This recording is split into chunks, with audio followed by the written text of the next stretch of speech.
Hello! To connect the Realme 14 Pro Plus with a car, you can for sure do this, and first of all you have to go into the settings, then go into the connection and sharing, and right here we have the Android Auto.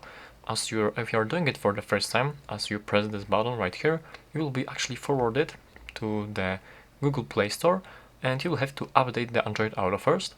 After you do this, you will simply have to press the back button and you will go back to this settings, and from here you can again press this Android Auto, and this is the screen you will be forwarded to.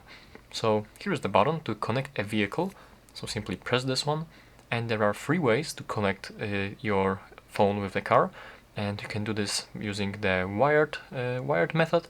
And to get started, you have to plug your phone into this vehicle's Android Auto compatible USB port. So you have to make sure that your car does have the USB that is compatible with the Android Auto. And after you do this, you actually have to connect USB cable to start, and from here you'll have to follow all the on-screen instructions either on your car or on your phone to successfully connect your phone with the car. You can also do this, you can also connect your phone wirelessly. As you have pressed this button right here, you have to press and hold the voice command button to begin the setup, and you actually also will have to follow the on-screen instructions on your phone, on your car actually, on the screen of your car. And here you will be able to find this device on your vehicle and connect to it and follow the on-screen instructions to complete the connection.